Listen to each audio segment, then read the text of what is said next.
Gravação iniciada. Bom, conselheiros, reiniciando, tivemos um problema técnico com a sustentação oral, já vamos conseguir colocá-la, por favor, então, vamos começar com o link da sustentação oral, por favor.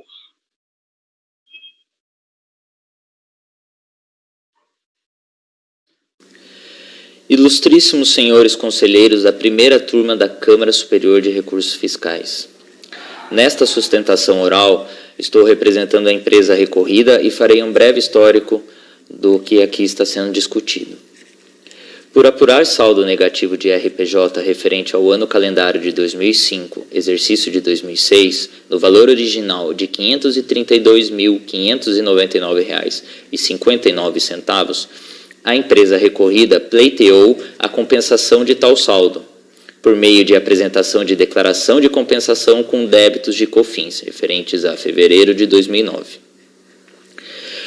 Ao analisar esta declaração, a Delegacia da Receita Federal do Brasil de Niterói não homologou a compensação, por não reconhecer o valor do crédito que fora declarado. Foi decidido equivocadamente desta maneira, pois houve a lavratura de superveniente auto de infração, lavrado 5 meses após a declaração de compensação, que apurou o crédito tributário referente ao IRPJ no valor de R$ 1.949.977,35 do ano calendário de 2005, ou seja, do mesmo período do crédito que se busca compensar. Então, no entendimento da delegacia, a manifestação de inconformidade apresentada pela empresa ora recorrida era improcedente, pois com a lavratura do auto de infração com a constituição de crédito tributário para a cobrança do imposto de renda, em decorrência de reversão do prejuízo para lucro real, prejudicaria a certeza e a liquidez daquele direito de crédito pleiteado. Daí que houve a necessidade da interposição de recurso voluntário. Naquela oportunidade do recurso, a empresa ora recorrida alegou questão prejudicial, pois ela apresentou a DECOMP no dia 25 de 3 de 2009 e a lavratura do auto de infração se deu no dia 18 de 8 de 2009.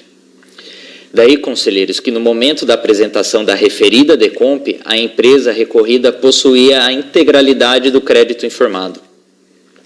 Ainda, a empresa recorrida alegou que o saldo negativo do imposto de renda, que deu origem ao crédito utilizado na referida DECOMP, não foi abatido na apuração do auto de infração lavrado posteriormente.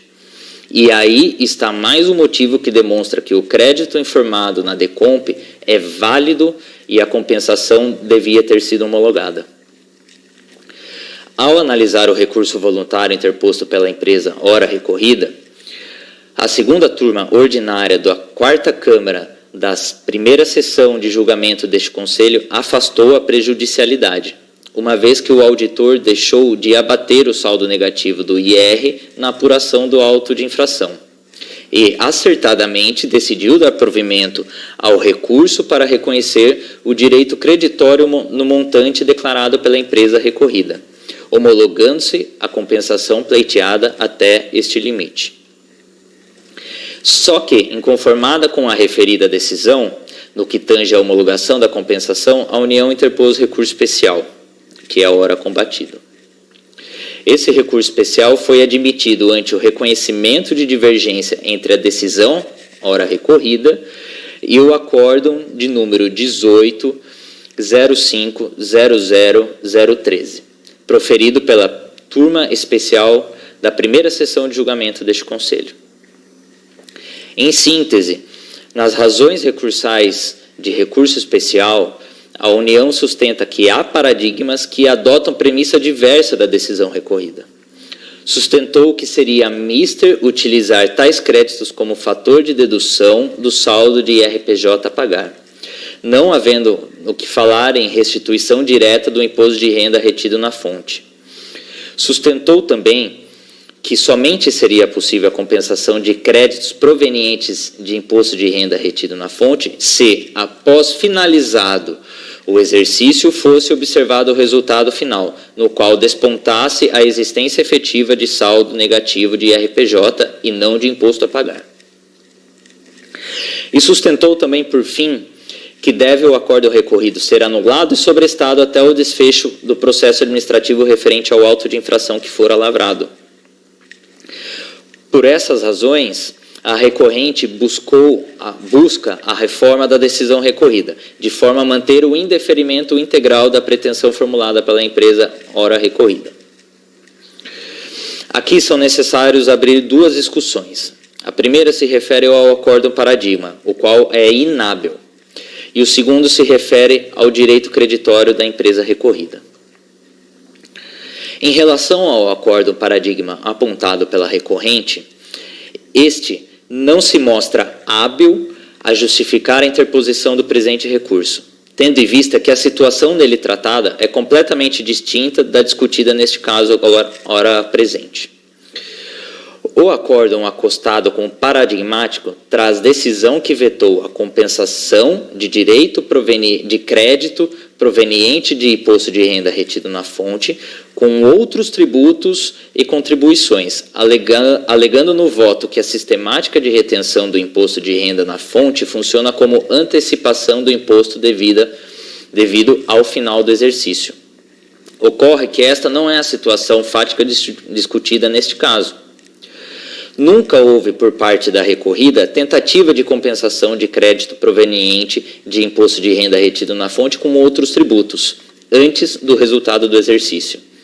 O que houve foi sua composição na DIPJ anual e, havendo prejuízo fiscal no resultado, a utilização dos saldos negativos para compensação com outros débitos através da DECOMP. O ponto de discussão travado no presente caso se dá pela existência de lavratura de auto de infração superveniente, que veio a alterar o resultado de prejuízo fiscal para lucro real, importando em imposto a pagar.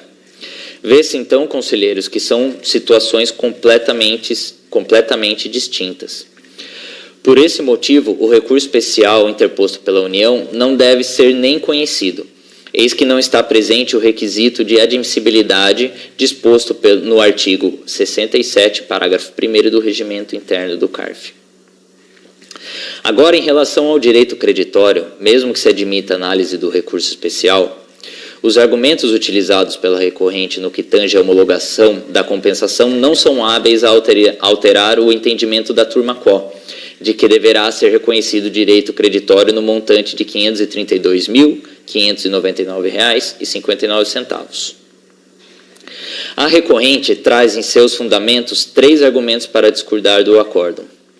O primeiro argumento é o da metodologia de apuração do IRPJ. O segundo argumento refere-se à base legal, refere-se aos artigos 836 e 837, referentes à dedução do imposto de renda retido na fonte, mesmo nos casos de lançamentos de ofício. E, por fim, a necessidade de sobrestamento do processo até o desfecho do processo referente ao auto de infração. O primeiro argumento é irrelevante para ajudar na resolução do presente caso, uma vez que, como já demonstrado anteriormente, o próprio relator concorda com a dedução do IRRF, que a dedução do IRRF deve integrar a sistemática de apuração. Quanto ao segundo argumento, cujas bases legais foram trazidas pela recorrente, o relator do acórdão, em que pese entender que deveriam ambos correrem a penso, demonstra que tal situação se diverge do caso fático. Eis que, por decisão expressa da autoridade fiscal que lavrou o auto de infração, não houve utilização do saldo negativo para que fosse abatido dos valores lançados de ofício. A decisão da autoridade fiscal na lavratura do auto de infração também reforça o equívoco no terceiro argumento da recorrente, aquele da necessidade de sobrestamento do processo. A autoridade fiscal disse que lavrou o auto de infração e identificou que, na data da realização do lançamento, o contribuinte já houvera apresentado pedidos de compensação atrelados ao saldo negativo referente ao mesmo período de apuração. Em respeito à opção do contribuinte e evitando-se maiores transtornos processuais, deixou claro que não utilizaria tal saldo negativo para a dedução dos valores lançados de ofício, sob pena de utilização de tal saldo em duplicidade. Portanto, conselheiros, Se o ato administrativo de lançamento da autoridade fiscal foi considerado perfeito e válido, tendo sua eficácia, inclusive, garantida pela confirmação deste lançamento em fase recursal, onde houve oportunidade de discussão dos valores devidos, não cabe aguardar o desfecho do processo do auto de infração para o julgamento deste processo. Por esses motivos, o entendimento da turma CO de que deve ser reconhecido o direito creditório no montante de R$ 532.599,59, homologando-se a compensação pleiteada até este limite, não merece quaisquer reparos, motivo pelo qual há de ser negado provimento ao recurso especial interposto pela União. Agradeço a atenção de todos e um excelente trabalho.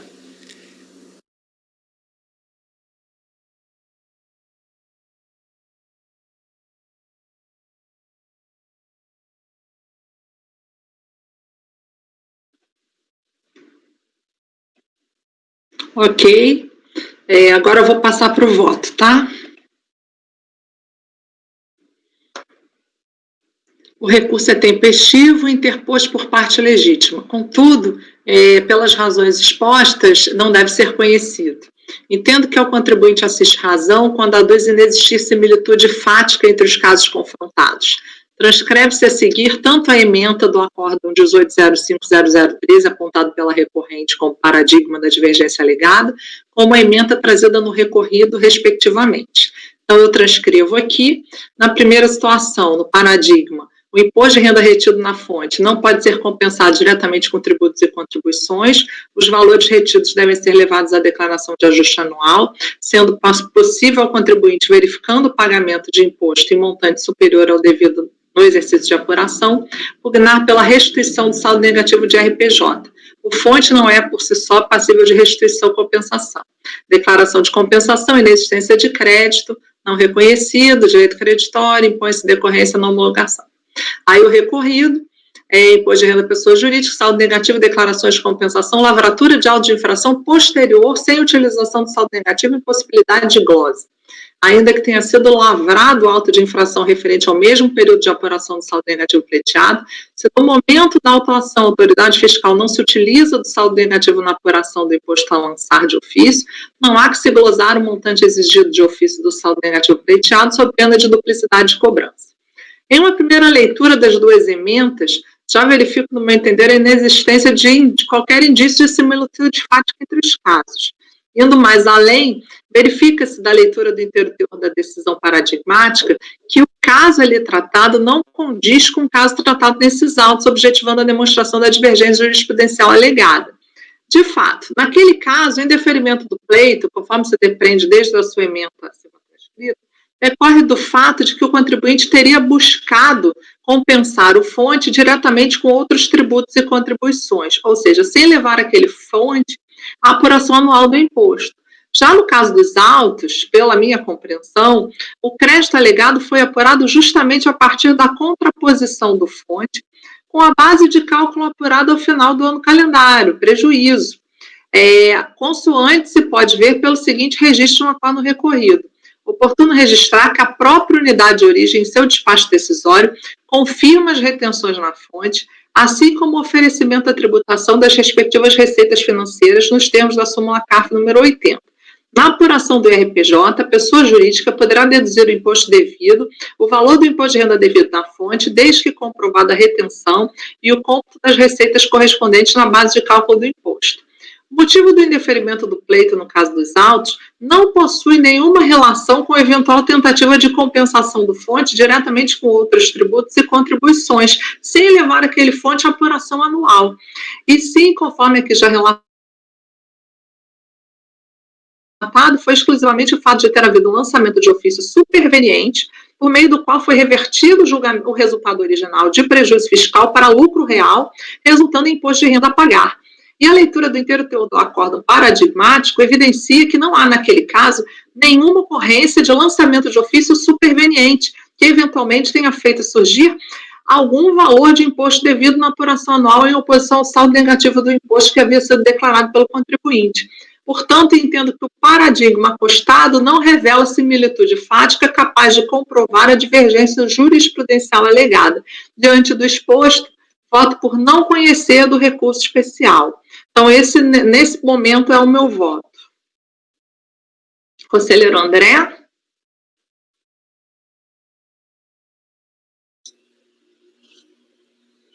Bom dia para todos. Acompanho a relatora. Conselheira Lívia? Acompanho, presidente. Conselheira Edeli? Bem curioso esse recurso especial, e a construção que eles fizeram para a divergência, mas trazer como ressalva de fato a existência do auto de infração como para ressaltar que havia imposto a pagar, né? Desconsidera completamente a abordagem do recorrido que leva em conta justamente a existência do auto de infração e o seu momento ali, a sua localização no tempo, né? Até inteligente a construção da divergência, mas infelizmente desconsidera aspectos fáticos determinantes, né? Com a relatora. Ok. Conselheira Amélia, como vota? Também acompanho a relatora. Conselheira Viviane, como vota? Acompanho a relatora. Conselheiro Toselli, como vota? Eu percebo também dele que a criatividade aqui às vezes impera na construção de recurso especial. Eu acompanho, presidente. Conselheiro Caio, como vota? Com a relatora. Ok, então negado conhecimento por unanimidade. Vamos passar para o 59, que é meu também, é CIMAF. Recorrente também à Fazenda Nacional, tá? O processo está na pasta. Caio, você pode enviar para mim, por favor? Esse não tem... Doutora Viviane também? Ok, posso começar então, né, pessoal? Então vamos lá. A Fazenda Nacional recorre a este colegiado por meio do recurso especial de folhas 404 e 418, o acordo é 1803-002-157, proferido pela então terceira turma especial da primeira sessão do CARF, em sessão de julgamento realizada em 9 de abril de 2014, pelo qual a turma, por maioria de votos, deu provimento ao recurso voluntário do sujeito passivo, reconheceu o direito creditório em litígio e homologou as compensações declaradas até aquele limite. A decisão teve a seguinte ementa, que eu transcrevo aqui, em resumo, e de acordo com o relatório que antecede o voto proferido no acórdão recorrido, a pessoa jurídica transmitiu per decomp com o objetivo de quitar débitos próprios de sua responsabilidade com direito creditório a título de saldo negativo de CSLL do ano de 2005, ano calendário, no valor de 313.498,69. O crédito de saldo negativo pleiteado é composto por antecipações a título de fonte e recolhimentos por estimativa, objeto de compensações com saldo negativo de anos anteriores não homologadas, o que ocasionou o indeferimento do pleito conforme o despacho decisório de folhas 20. E resignada, a pessoa jurídica ingressou com manifestação de inconformidade, julgada parcialmente procedente pela 4ª turma da DRJ Belo Horizonte. Na sequência, foi interposto recurso voluntário apreciado pela essa terceira turma especial, que já falei, que por maioria deu-lhe provimento, reconhecendo a parcela em litígio do crédito, aquela formada pelas estimativas, cuja compensação não foi homologada. As compensações pleiteadas foram homologadas até o limite do crédito adicional reconhecido. Intimada, a PGFN aviou recurso especial visando a rediscutir a utilização da DECOMP por meio de extinção do crédito tributário. Diante da apresentação de vários paradigmas para o tema, o despacho de exame de admissibilidade analisou apenas os 2 primeiros, o acórdão 9101-004... Preciso falar, não adianta levantar a mão quando a Andréia está lendo. Presidente, perdão pela interrupção, mas eu acredito que a minuta não está disponível para todos. Eu não estou conseguindo achar a minuta. Que está com o nome belgo. Exatamente. É CIMAF, então, nova denominação. Desculpa. Obrigado. É porque tá CIMAF na... CIMAF, entre parênteses, eu botei belgo, aí entre parênteses CIMAF. Só tem 2 processos na pasta, esse e o outro. Se abrir, você ia ver o CIMAF, tá? Mas eu recomeço, não tem nenhum problema, não. Vamos lá. Faço um resumo, tá? Vamos lá. aqui, ó, Belgo, entre parênteses, Semaf e Cabos. Então, Fazenda Nacional, que recorre, né, por meio do recurso especial, o acordo é o 1803-002157, proferido pela terceira turma, né, então terceira turma especial da primeira sessão, julgamento de 9 de abril de 2014, a ementa eu transcrevo abaixo. O resumo do processo é que, de acordo com o relatório que antecede o voto proferido no recorrido, foram transmitidos perdecontas para quitar débitos próprios de responsabilidade a título de saldo negativo de CSLL de 2005. O crédito de saldo negativo pleiteado é composto por antecipações de fonte e recolhimentos de estimativa, tá? A pessoa jurídica entrou com manifestação de inconformidade e lá na DRJ já foi parcialmente procedente. Na sequência, o recurso voluntário foi interposto e, por maioria, deu provimento à parcela do crédito em litígio formada pelas estimativas. Então, a DRJ deu parcialmente procedente e subiu as estimativas para recurso voluntário. As estimativas, foi dado provimento ao recurso, reconhecendo a parcela do litígio formado pelas estimativas. A PGFN ingressou com recurso especial, visando rediscutir a utilização do PERDECOMP como meio de extinção do crédito tributário e apresentou dois paradigmas, o 9101-00406 e o 202-00458. Ao detalhar os fundamentos para a reforma do acórdão, a Fazenda aponta que o voto vencedor proferido no acórdão recorrido não refuta as razões expedidas no parecer 1658/2011, mas apenas entende que o referido parecer não pode ser aplicado retroativamente ao ano de 2005 para prejudicar o sujeito passivo. Pondera não ter havido alteração no entendimento do fisco sobre os efeitos da apresentação do PERDECOMP, mas sim respeito do envio do débito para inscrição em dívida ativa, e que, para compreender melhor a questão, considera necessário analisar o parecer PGFN 193 de 2013, que reproduz na íntegra que teria analisado o alcance dos efeitos das conclusões exaradas no parecer PGFN 1658 de 2011. Ao final, pede pelo conhecimento e provimento do recurso pela reforma do acórdão da Câmara-Có, mantendo-se a decisão proferida em primeira instância. O recurso especial teve seguimento nos termos do despacho de exame de admissibilidade, que considerou que a divergência restou demonstrada na comparação entre o acórdão ACO e os paradigmas 9101-00406 e o 202-00458. Cientificado, o sujeito passivo apresentou contra-razões. Em preliminares, pede o não conhecimento do apelo da PGFN, diante da ausência de demonstração objetiva, de indicação precisa dos dispositivos legais que teriam recebido interpretação divergente, isso porque no recurso especial ao combater o voto vencedor, entende que o parecer 1658 de 2011 não pode ser aplicado retroativamente ao caso, alega a PGFN não ter ocorrido alteração no entender da fiscalização sobre os efeitos da apresentação de PERDECOMP, mas não faz qualquer consideração acerca do parecer e a presença da cobrança tributária. No mérito, aponta que a questão gira em torno das estimativas de CSLL de janeiro e fevereiro do ano de 2005, quitadas mediante compensações transmitidas. A estimativa de janeiro de 2005 apurada, 118.47101, fora quitada parcialmente por DARF, e o saldo no valor de 79.234,89 compensado. Para o mês de fevereiro de 2005, a estimativa teria sido integralmente quitada mediante compensação de 101.712,96, totalizando para os 2 meses 180.947,85.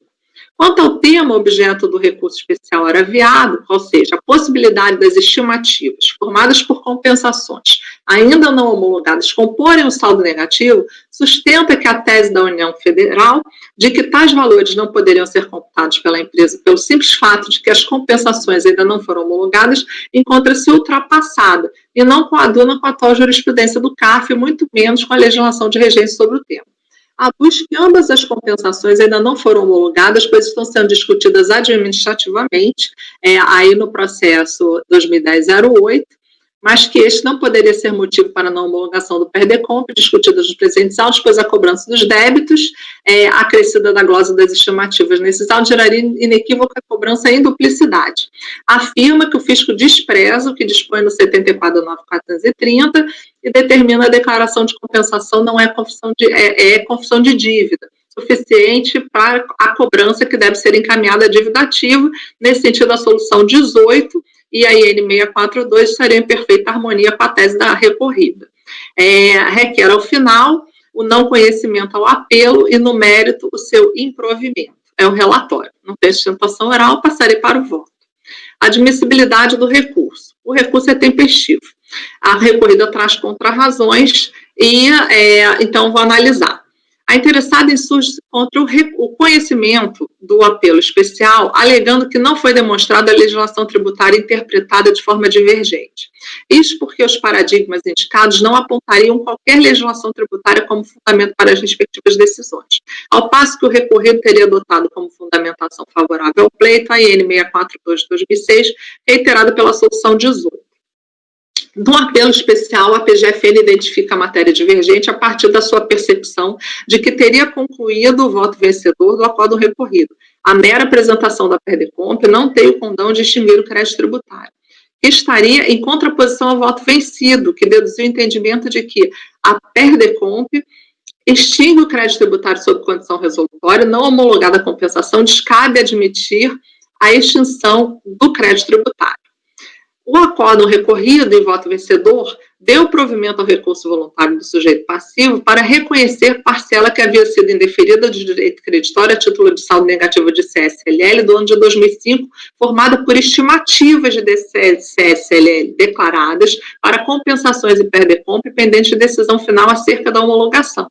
Observou o conselheiro redator que as próprias instruções para preenchimento da DIPJ relativa ao ano de 2005, aprovadas pela EN 642 de 2006, manifestam o entendimento de que a receita de que se considera efetivamente pago por estimativa, crédito extinto por meio do PERDECOMP, que teria sido reiterada na solução 18. Assim, deve-se perquirir se os paradigmas efetivamente analisaram e se pronunciaram sobre qual tema no âmbito da mesma legislação tributária e sobre ele deduziriam conclusões distintas. Nesse sentido, primeiramente verifica-se que no recurso especial a PGFN indicou várias decisões à guisa de paradigma. Diante da limitação regimental que impõe a análise de apenas dois, o despacho de exame de admissibilidade admitiu os dois primeiros, indicados no caso o 9101-00406 e o 1202-00458. Todavia, muito provavelmente em razão da recorrente ter promovido cotejo analítico unicamente do paradigma 1202-00458, o despacho de exame de admissibilidade deixou de analisar-se o primeiro paradigma 9101-0046 também caracterizaria a divergência. À época em que foi aviado o recurso especial, vigoravam as disposições regimentais eleitas pela Portaria 256 de 2009 e alterações. O 67 determinava a divergência prevista no caput deverá ser demonstrada analiticamente com a indicação dos pontos dos paradigmas relacionados que divirjam de pontos específicos do acordo recorrido. Nesse contexto, entendo que a recorrente não cumpriu seu ônus de demonstrar a divergência em relação ao paradigma 9101-00406, pois deixou de realizar o cotejo analítico mediante a indicação de pontos do paradigma que divergiriam do voto vencedor proferido no acordo recorrido, limitando-se a produzir parte da ementa da seguinte forma: o valor do recolhimento de estimativa, que supera o valor devido a título de antecipação do imposto de renda, de acordo com as características previstas na legislação aplicável, é passível de compensação, restituição, como pagamento indevido de tributo, vistos relatados e discutidos presentes autos. Só fazer aqui a mudança. A partir unicamente da análise da ementa do paradigma, afirmar-se-ia que ele não tratou do mesmo tema, pois dela consta que a discussão diria respeito a se recolhimentos a maior de estimativas poderiam ser utilizados como direito creditório em compensações. A toda evidência, trata-se de tema fora do contexto. Nessas condições, o paradigma 9101-00406 é imprestável para caracterizar a divergência. O paradigma seguinte, do 1202-00458, registrou a seguinte ementa. Aí, processo de estimativa fiscal, estimativa, somente são dedutíveis do IRPJ apurado no ajuste anual as estimativas pagas em conformidade com a lei. O pagamento a maior de estimativa caracteriza em débito na data do seu recolhimento e com acréscimo de juros Selic acumulados a partir do mês subsequente ao do recolhimento. Indevido pode ser compensado mediante a apresentação de DECOMP, eficácia retroativa da IN 900 de 2008. Reconhecimento de direito creditório, análise interrompida em aspectos preliminares. Inexiste reconhecimento implícito de direito creditório quando a apreciação da restituição ou compensação restringe-se a aspectos preliminares com a possibilidade do pedido. A homologação da compensação e pedido de restituição, uma vez superada neste preliminar, depende da análise da existência e suficiência da disponibilidade do crédito. O relatório que antecede o voto proferido neste paradigma revela a situação fática por ele apreciada. O sujeito passivo teve indeferido seu pedido de restituição, porque indicou como direito creditório indébito a título de estimativa de RPJ, como constou do despacho decisório reproduzido no relatório. Então, o despacho decisório constante desse processo é limite do crédito analisado correspondente informado em PERDECOMP de tanto, 157.902.09. Analisadas as informações prestadas no documento acima, foi constatada a improcedência do crédito informado em PERDECOMP por tratar-se de pagamento de estimativa mensal de pessoa jurídica no lucro real, caso em que o recolhimento só poderia ser feito no final do período, né, tanto de RPJ quanto de CSLL. Ao julgar o recurso voluntário, o paradigma decidiu que sim, é possível indicar em compensações, a título de direito creditório, o recolhimento indevido à maior de estimativa mensal. Concluindo pela possibilidade do pedido, decidiu dar provimento parcial ao recurso e devolver os autos à unidade de origem para analisar a existência e disponibilidade do crédito. A legislação interpretada, no caso, circunscreveu-se ao teor das entes 460 e 600 em contraposição à EN 900. Esse paradigma, portanto, analisou situação fática distinta daquela retratada nesse processo, bem como pronunciou-se acerca de distintos dispositivos normativos, de forma que esse areste também não se preste para caracterizar a divergência. Então, nesse sentido também, eu não conheço do recurso especial. Mas, de todo modo, voltando àquela discussão de ontem... Oi, Edeli, pode falar. O seu voto está estruturado na premissa de que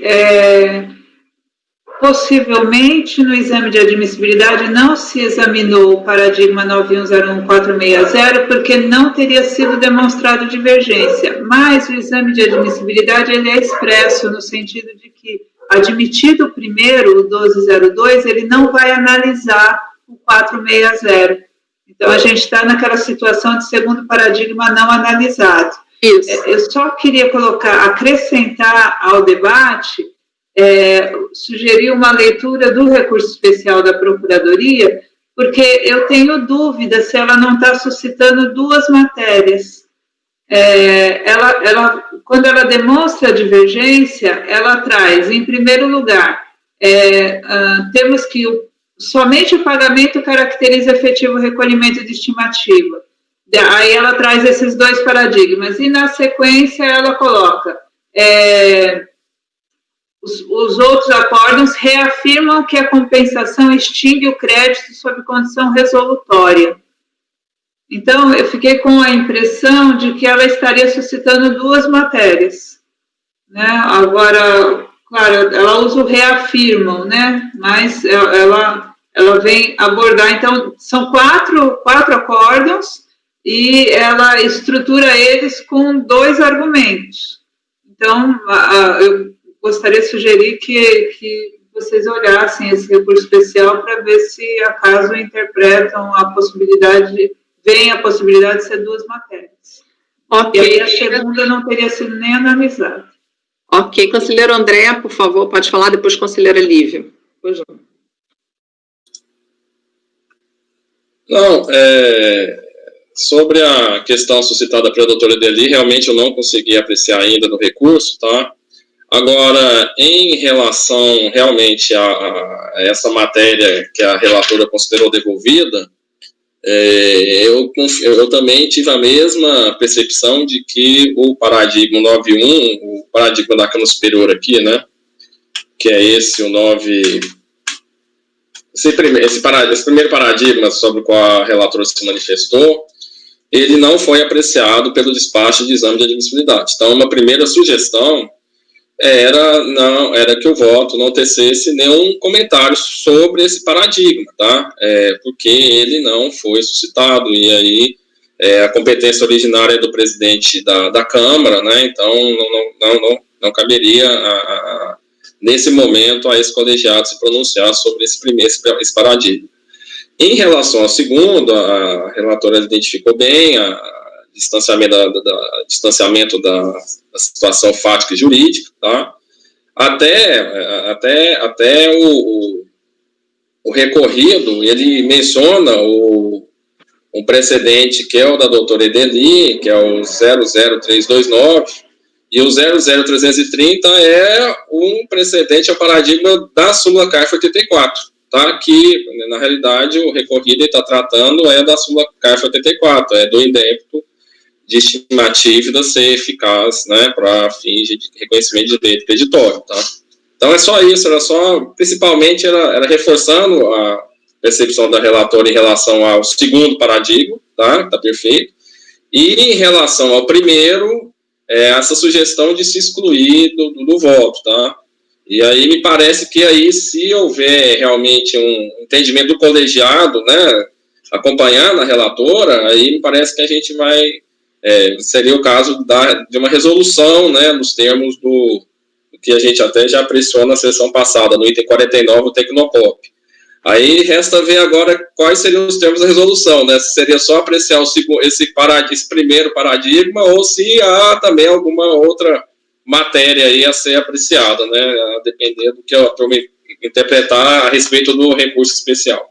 Eu vou passar, antes de passar a palavra, doutora Lívia, só aqui colocar, eu realmente ali em amarelo, eu sugeri que se o colegiado também entendesse, eu poderia converter em resolução. Só que como eu já fiz um juízo, assim, acabei fazendo um juízo de valor, que a gente ia perder um tempo, porque esse paradigma também não seria aceito.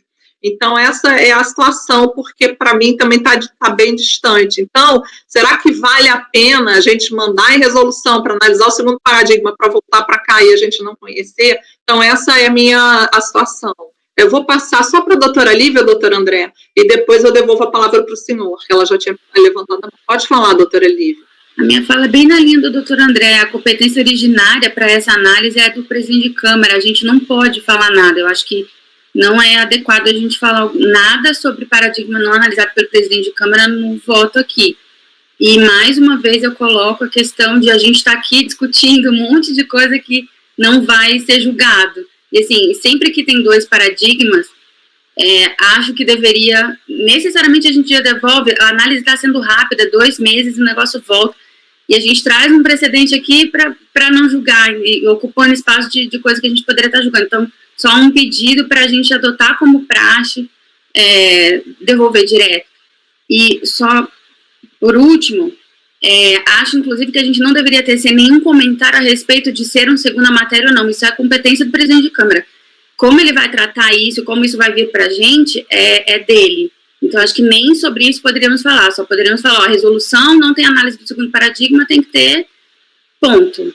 Objetivamente, mas é só a minha sugestão. Ok, doutor André, por favor. Não, basicamente reforçar o que a doutora Lívia colocou. Eu tinha me prometido não falar mais sobre o despacho do saneamento, só que como a doutora Lívia está insistindo, eu vou acompanhá-la. É um despacho de saneamento, é um despacho de 3 parágrafos, de 1 folha, que consome ali, né, tempo mínimo ali do conselheiro para poder estar emitindo esse despacho. E aí é o saneamento que me parece ser o mais necessário.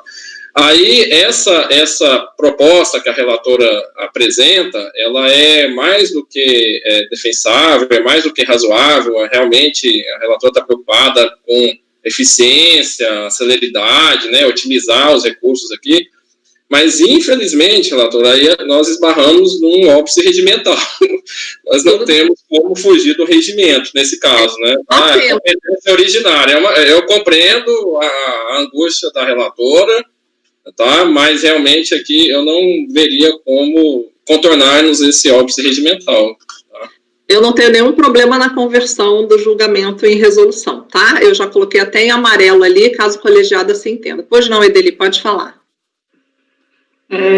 Quanto à conversão, ok. É que se você for manter a sua abordagem quanto ao 460 no seu voto, aí a gente precisa saber disso para poder proceder à votação.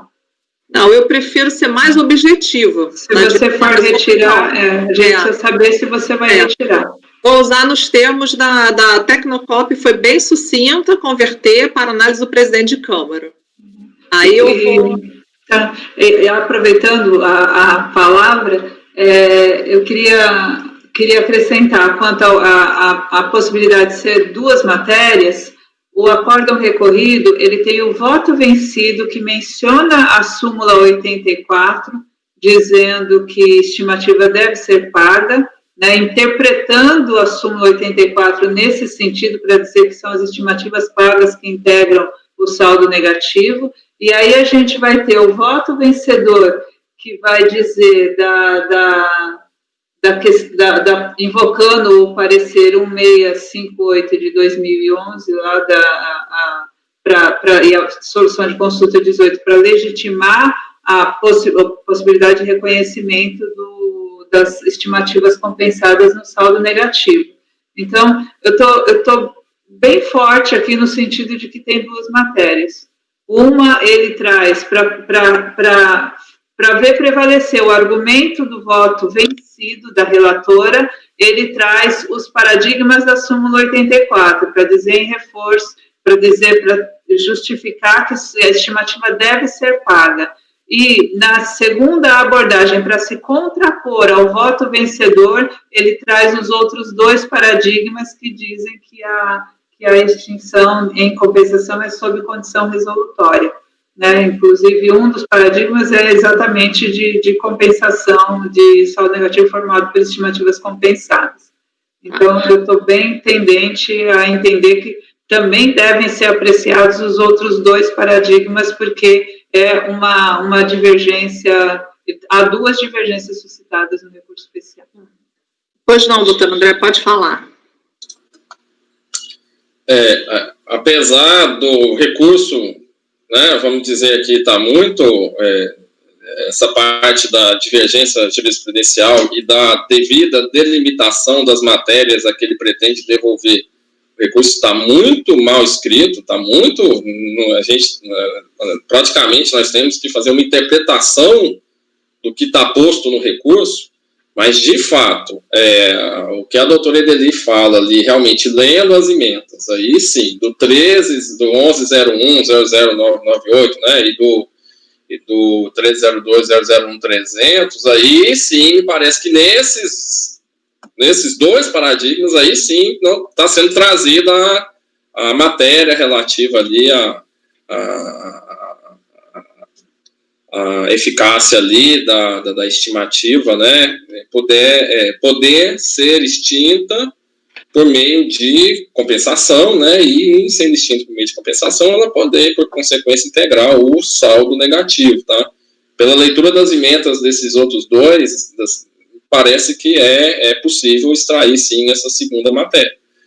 E aí, até assim, eu até entendo a preocupação da conselheira Lívia, mas, assim, aí realmente não me parece que a óbice regimental, por outro lado, dia que o colegiado, já que está apreciando, consignar esse registro, né, no voto, né, até para aproveitarmos aí realmente, já que estamos devolvendo o processo por meio de resolução, então não me parece haver óbice regimental, aí sim, porque nós não estamos invadindo a competência, ninguém está fazendo exame de admissibilidade aqui, desses 2 paradigmas, né, e muito provavelmente poderemos estar evitando um retrabalho. Imagine se isso voltar, e aí sai a resolução, aí isso volta para esse colegiado vai se deparar com essa questão, e aí vai demandar uma nova resolução, né, para poder devolver, para aí sim analisar uma segunda matéria, né? Então, assim, parece que já que estamos, se o colegiado estiver de acordo com a resolução, né, que a gente não votou ainda, né, parece que é possível o registro nesse sentido, de estar se apreciando uma segunda matéria. Conselheira Edeli, por favor. Eu só quero esclarecer, né, eu sei que o conselheiro André não quis dizer isso, mas pode dar a entender, quando eu olho para o terceiro e para o quarto paradigma e vejo que eles podem ser aptos a caracterizar uma divergência, não é por isso que eu acho que eles devem ser analisados, né? É só porque o acórdão recorrido é complexo, ele tem um voto vencido, um voto vencedor e uma declaração de voto, há 3 fundamentos de decisão no acórdão recorrido, E então, eu vejo que diante dessa estrutura argumentativa, a Procuradoria procura combater, procura renovar o voto vencido e derrubar o voto vencedor. E aí, apesar de ser difícil dizer que são matérias diferentes, porque essencialmente é um aspecto que tem que ser decidido, como a gente tem vários fundamentos dentro do mesmo acórdão, houve uma discussão densa aqui, a gente vê pela formalização do acórdão. Então, eu acho que, nesse caso aqui, a Procuradoria, para não incorrer, eventualmente, num fundamento inatacado, ela trouxe duas linhas argumentativas que, me parecem, podem ser compreendidas como duas matérias. Ok, conselheiro Andréa, e aí a gente parte para votação, né? Tudo bem? Então vamos. Conselheiro Andréa. Não, é só para complementar o que a doutora Edeli diz, realmente não é a primeira vez que nos deparamos com um recurso especial, independente da parte que o interpõe, se é a Procuradoria ou se é o contribuinte, que muitas vezes apresenta em sede de admissibilidade, uma redação um tanto quanto confusa, tá? E confusa no sentido, uma redação aberta demais, tá?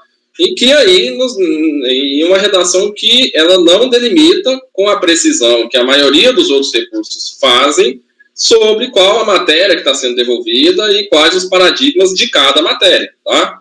Aqui nós temos ali a colação de 4 paradigmas em sequência, tá? É isso. Mas esse fato, pelo menos aqui, né, eu nunca vi esse fato como um impeditivo para que esse colegiado pudesse interpretar o que pretende a parte devolver para a discussão e aí delimitar as matérias ali a serem discutidas. Não tem, realmente... Aqui pode-se dizer que o acordo do recurso voluntário pode estar, né, complexo, né, mas ainda que estivesse complexo, não vejo motivo para o recurso também não estar melhor estruturado, né, não teria motivo para isso. De qualquer forma, parece que podemos vencer essa questão da apresentação das 4 emendas em sequência e entender que, na realidade, essas 4 emendas representam 2 matérias independentes, né. Aí, senhor presidente, então, essa era só uma sugestão, a senhora encaminhar, então, como é que ficaria o voto, se seria realmente resolução e se seria também, haveria um registro, quer dizer, se o voto seria nos termos, se haveria a supressão da análise do primeiro paradigma, da primeira matéria no voto, né, o 9101, se haveria supressão, né, dessa manifestação. Segundo, se o encaminhamento é resolução. E terceiro, se a resolução, ela consignaria o registro apontado pela doutora Edeli sobre a apreciação da segunda matéria. Ok, doutora Andréa, eu vou encaminhar o meu voto exatamente nesse sentido, de converter o julgamento em resolução para que o presidente da Câmara aprecie, primeiro, a questão do paradigma não apreciado, e, segundo, em relação às demais matérias constantes do recurso especial apresentado pela Fazenda Nacional, ok? Esse então, seria a minha proposta de resolução. Essa seria a minha proposta de resolução. Tá? Eu posso já colocar em votação. Acompanhe a relatora, senhor presidente. Ok. Conselheira Lívia. Acompanhe. Conselheira Edeli. A relatora. Conselheira Amélia. Com a relatora. Conselheira Viviane. Acompanhe, relatora. Conselheiro Tozelli. Acompanhe, presidente. Conselheiro Caio. Com a relatora. Então, foi, por unanimidade, convertido o julgamento em resolução para retorno à análise do presidente da Câmara. Ok? Certo, gente? Então, vamos passar para o número 60, de relatoria da conselheira Edeli, recorrente também à Fazenda Nacional, interessada é Sazak. Não, Sazazak. Difícil. Sazak. Sazak. Sazak. Então, vamos com a palavra, doutora Edeli. Eu não pus na pasta, né? Alguém vai precisar que mande o voto? Já mandou? Obrigada, Caio. Mandou não, coloquei agora. Não, Caio Não, falou que no vai sentido, mandar. deixa que eu mando, eu já tô... Caio já se propôs a mandar. Vamos lá.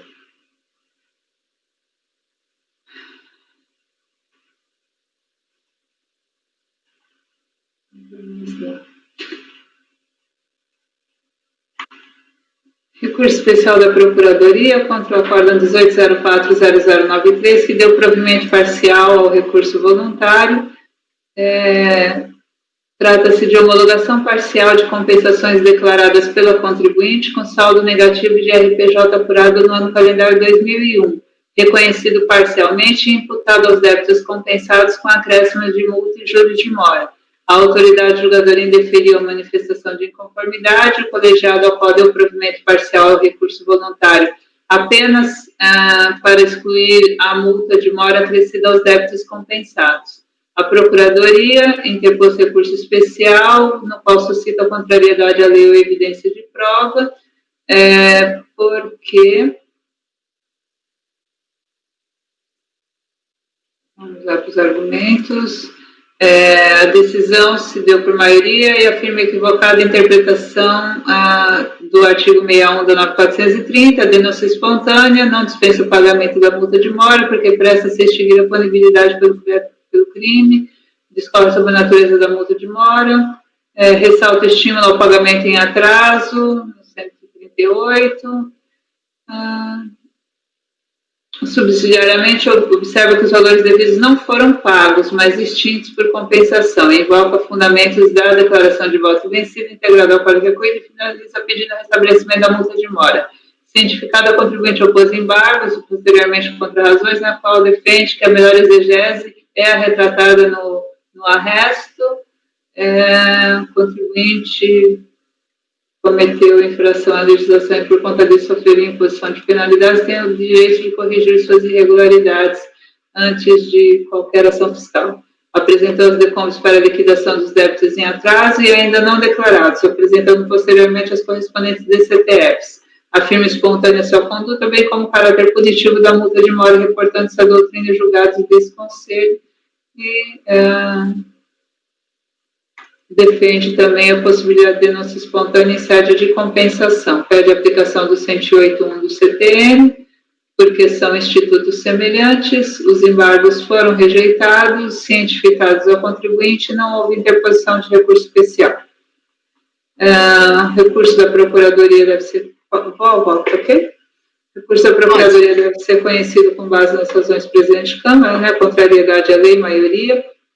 A questão inicialmente posta pela Procuradoria encontra-se superada pelo Superior Tribunal de Justiça, que definiu em decisões vinculantes o não cabimento da multa de mora na hipótese em que configurada a denúncia espontânea. Já a arguição subsidiária acerca da caracterização da denúncia espontânea em sede de compensação foi posta sob discussão nesse colegiado recentemente, testando-se a conselheira vencida no acordo 9101-4448, que adotou a decisão aí expressa. Naquela ocasião, esse colegiado rejeitou a preliminar de diligência para a verificação da prévia confissão em DCTF dos débitos compensados, que foi suscitada como necessária, porque se originalmente confessados tais débitos, a discussão acerca da caracterização da denúncia espontânea por meio de decomp apresentada deixaria de ter importância por ser aplicável à súmula 360 do STJ, replicada no julgamento do RESP 886462. Todavia, prevaleceu o entendimento de a diligência ser desnecessária, quer por ser inadmissível o benefício da denúncia espontânea em face da compensação dos débitos em atraso mediante decomp, quer se admita a exclusão da multa moratória em tais circunstâncias, na segunda hipótese, porque não existia qualquer evidência nos autos de que os débitos declarados teriam sido, os débitos compensados teriam sido previamente declarados. Nestes autos, importa esclarecer que, desde a manifestação de inconformidade, a contribuinte afirma ter declarado os débitos compensados mediante retificação de DCTF posterior à apresentação da DECOMP e junto os documentos correspondentes transmitidos em 26 de 8 de 2004 a 14 de 1 de 2005 às folhas citadas. tais documentos deixam de ser apreciados porque esta conselheira entende inadmissível o benefício da denúncia espontânea em face da compensação dos débitos em atraso mediante decomp. De fato, não existindo manifestação administrativa ou judicial que impõe a adoção de outro entendimento, essa conselheira reitera aqui o voto proferido no Acórdão 4448, cujos fundamentos abordam os 2 pontos do recurso especial da PGFN. Então, reproduz o entendimento já conhecido de que tínhamos uma jurisprudência em favor contrária à caracterização da denúncia espontânea em sede de compensação, mas esse entendimento oscilou, mas eu mantenho o que as premissas aí do Acórdão 9101002516, né, no sentido dessa interpretação de que a compensação não é meio extintivo do crédito tributário, não tem que o artigo 138 demanda pagamento, né, e não podemos expandir isso para compensação. Transcrevo aí os fundamentos, e bem mais à frente, vou concluir. Registre-se ser relevante o fato de o indébito ser anterior ao vencimento dos débitos compensados em atraso, porque desde a edição da MP 66 é indispensável a apresentação de decomp, que se torna, então, elemento constitutivo da compensação, de modo que a extinção somente se verifica na data da apresentação da declaração, e não existe, assim, qualquer descuido da administração tributária por deixar de comunicar o sujeito passivo de seu crédito ou de destiná-lo a débitos, ainda que de mesma natureza, pendentes de quitação. Não tem qualquer repercussão aqui o artigo 28 da IN 210, que temporariamente localizou a extinção dos débitos na data do pagamento indevido a maior. Aqui os débitos, aqui são, embora aqui seja saldo negativo de 2001 e débitos vencidos a partir de 30 de 12 de 2002, a compensação somente foi apresentada em 17 de 7 de 2003, quando aquela instrução normativa já havia sido revogada. Aí invoco também a súmula 45, que traz o efeito extintivo, a necessidade de decompor o efeito extintivo. Logo, se a compensação de saldo negativo de RPJ-CSL, ainda que promovida com tributo de mesma espécie, é dependente da apresentação de decomp, e esta é apresentada apenas em 17 de 7 de 2003, quando já alterada a IN 210, descarga qualquer discussão acerca dos efeitos da vigência temporária dessa, e entendo correto o acréscimo de multa moratória na imputação do direito creditório reconhecido aos débitos, do direito creditório reconhecido aos débitos compensados em atraso. E é por isso que dou provimento ao recurso especial da PGFN, e aí resta, para aqueles que entendem que é possível a caracterização da denúncia espontânea, entendo que resta necessário o exame daquelas folhas que eu referi quanto a ou eventual diligência para verificar se realmente os débitos não estavam declarados antes da apresentação da decomp. As folhas estão referidas lá em cima. Ok? É como voto.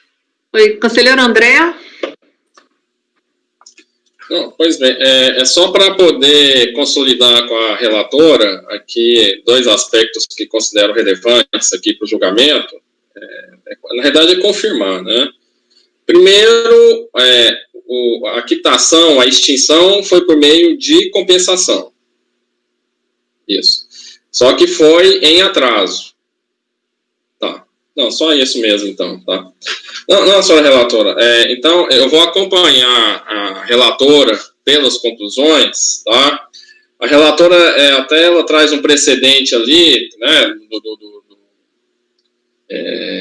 com a relatoria, o 9...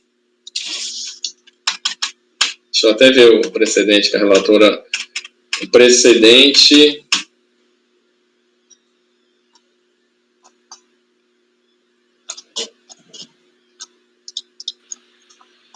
Foi até um precedente com a relatoria até do Dr. Fernando Brasil, que eu acompanhei, né? 4448. Isso que eu estava procurando, né?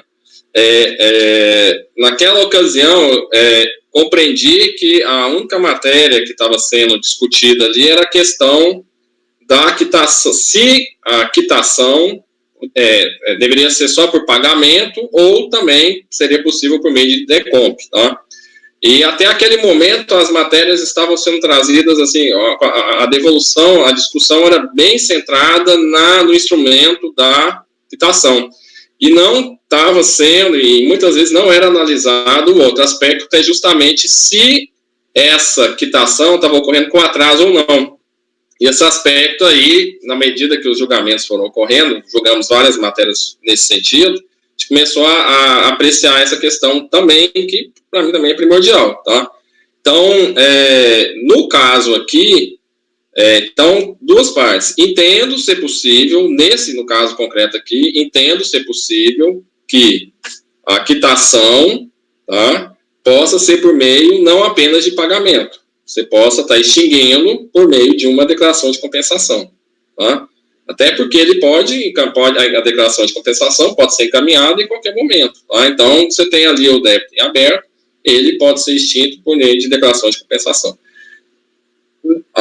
Agora, se essa quitação, ainda que por meio de declaração de compensação, ela for extemporânea, obviamente, entendo que a declaração de compensação, ela deve ali registrar no débito ali os encargos moratórios, né, juros de mora e a multa de mora, tá? Então, é isso. Então, seria essa questão.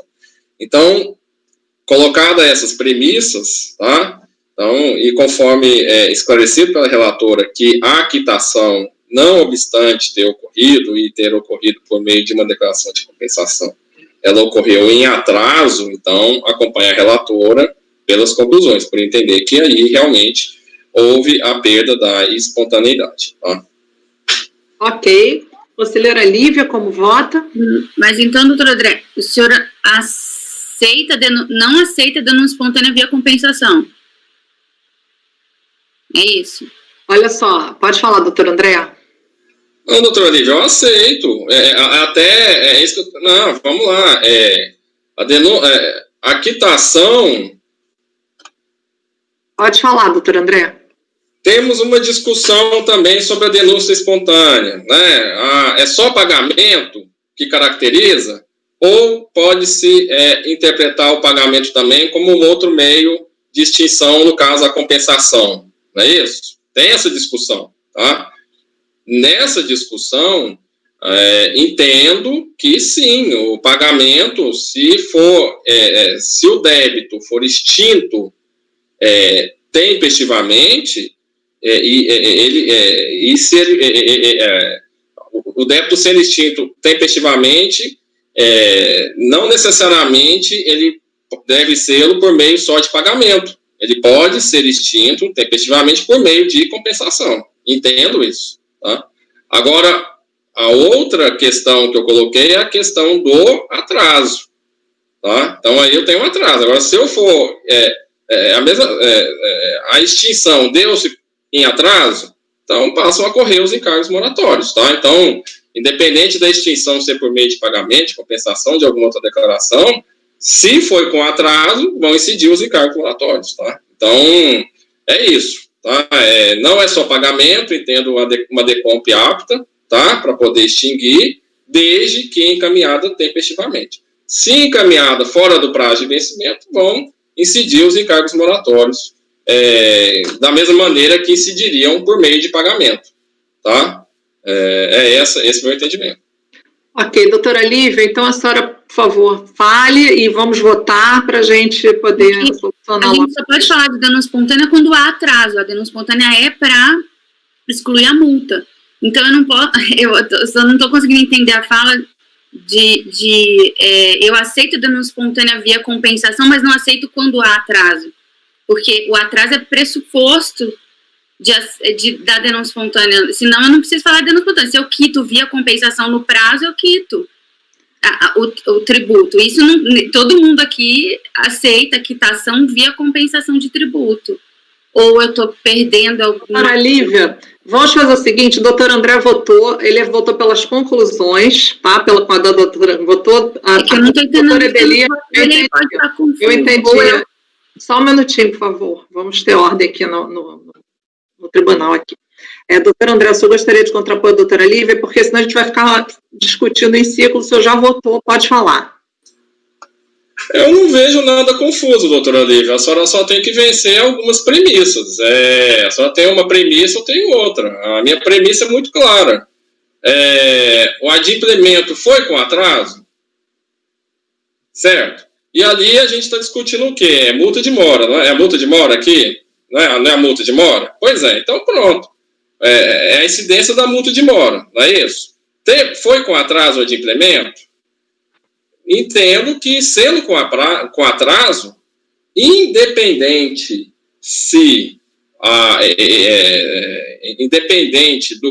da maneira como o débito foi extinto, passam a correr os encargos comprobatórios. Você deve 100, pagou esse 100 daqui 2 meses, você vai ter uma multa de mora de 20.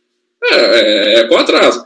Agora, esse é o entendimento. E que, inclusive, entendo que está no aí, a interpretação que extraí do repetitivo da STJ nos itens 1 e 2. Ele coloca muito bem, olha, tem que ser o recolhimento original, o 100, tem que ser tempestivo, certo? E aí, só se havendo uma retificação desse recolhimento original efetuado tempestivamente, 150, aí sim caracterizaria a exclusão da multa de mora, a denúncia espontânea. É o raciocínio que extrai do repetitivo, é esse. E fora essa situação de exceção, né, vamos dizer assim, que é autorizada pelo repetitivo, que eu devo 100, extinguir com 100, tempestivamente, né? E aí, então, estou espontâneo, né? Aí, lá na frente, antes de um início de um procedimento fiscal, né, retifico para 150. Então, repetitivo ele fala, não, olha, foi até o doutor Tozelli, ele foi muito feliz na colocação dele, foi ontem, anteontem, falou, olha, a espontaneidade, ela não renasce, ela não ressuscita, ela não surge na retificação. Ela começa na declaração original, ela vai permanecendo, e aí, ali, na retificação, se na original eu estava espontâneo, fiz o pagamento tempestivo, né? Então, aí, paguei 100 tempestivamente, né? Continuo espontâneo. Vou retifico para 150, tá? Retifico para 150. Aí, sim, nessa retificação, eu estaria amparado pelo precedente do STJ, mas é só nessa hipótese. Fora essa hipótese, entendo que se aplica a lei. A lei, ela fala, olha, recolhimento com atraso, juros de mora, multa de mora, até 0,33 até 60 dias. Então, é esse o entendimento. O que, na realidade, o CTN, ele fala pagamento. O que eu digo é o seguinte, não precisa ser só pagamento. Ele pode estar originariamente quitando esse débito por meio de compensação. Ok. Doutor Tozelli, pode falar, e depois doutora Lívia. Pode falar, doutor Tozelli. Como eu acabei sendo citado, na verdade, conselheiro André, a situação daquele caso é diferente dessa, porque naquele caso havia uma DCTF anterior, o contribuinte pagou pós-DCTF, portanto, por isso que não caracterizou denúncia espontânea. Aqui a gente entendeu o seu entendimento e concordo com a Lívia. Ninguém discute aqui que compensação é meio de extinção de crédito. Isso aí é indiscutível, todos somos unânimes, porque o CTN assim fala. A questão aqui é uma tese que se criou, se aplica os efeitos da denúncia espontânea na modalidade de extinção via compensação. Tem gente que só restringe para pagamento. Então, apesar do jogo de palavras, a tese que foi colocada na mesa que foi seguida não se aplica os efeitos da denúncia espontânea para compensação. A tese contrária como a compensação faria as vezes do pagamento, daria o mesmo efeito de denúncia espontânea. Então, acho que a gente acabou falando por muitos jogos de palavra, mas a questão é essa, se aplica ou não os efeitos da denúncia espontânea na extinção via compensação. Eu acho que é simples assim. Doutora Lívia, pode falar. Depois, doutora Andréa vai sendo breve para a gente poder votar logo esse processo. Eu tenho uma premissa aqui. A gente não sabe se o valor estava declarado. A relatora falou que isso não é importante para ela, então ela não analisou os documentos. e nós também, sim, vou partir da premissa que nós também não. Então, o sujeito passivo alegou que não estava declarado e que ele retificou a DCTF depois da DECOM. Isso é a alegação dele. A gente teria que verificar se isso é verdade ou não, se a gente precisaria de diligência ou não para ver, mas a premissa que eu parto aqui é da alegação do contribuinte, que não estava declarado. Aí agora eu vou verificar isso para ver se é resolução ou se é para o meu voto, entendeu? Mas eu acho que a gente tem que partir da premissa aqui de que não estava declarado, porque a tese que está colocada não é o atraso, porque senão acho que ninguém discordaria, né? O valor declarado em atraso é o julgamento da STJ. A gente tem que partir da premissa que não estava declarado para partir da premissa que tem uma tese aqui para a gente julgar. Ok. Doutor André, depois doutor Edeli, por favor. Tá. Aí, realmente, não entendo que, apreciando o direito, estejamos circunscritos, restringidos a meramente dizer se compensação é meio de adimplemento apto a caracterizar a denúncia espontânea da mesma maneira que pagamento. A própria relatora traz aos autos e ela reforça com muita clareza que a compensação, vamos dizer, o adimplemento, a extinção deu-se em atraso. Então, na MISCA, a relatora fala.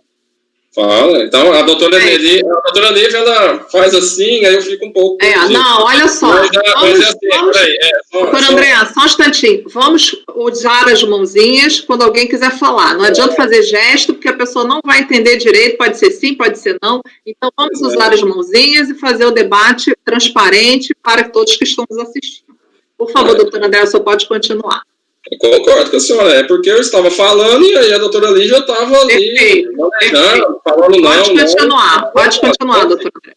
O primeiro questionamento, quando eu abri o debate que eu fiz para a doutora Edeli, eu fiz 2 perguntas. Então, sinceramente, eu gostaria que a doutora Edeli, me desculpe, relatora, porque eu fiz 2 perguntas. A quitação foi por meio de compensação? Segunda pergunta, a quitação deu-se em atraso? Ela respondeu afirmativamente, então peço até que ela confirme esse entendimento, porque é exatamente amparado nessas 2 premissas e de que a compensação deu-se por atraso, a forma de extinção deu-se por atraso, entendi que não se aplica aí o repetitivo do STJ, tá? É isso. Pode falar, Edeli, por favor. Essas 2 perguntas... Um minuto, Edeli. A Viviane está sem som. Viviane, então melhor você sair e entrar.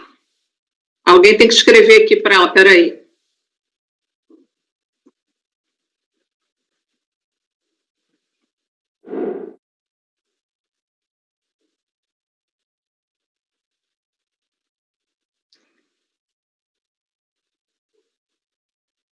Pronto, ela saiu. Ok. Vamos só aguardar o retorno da Viviane. Tainá, você pode parar a gravação, por favor?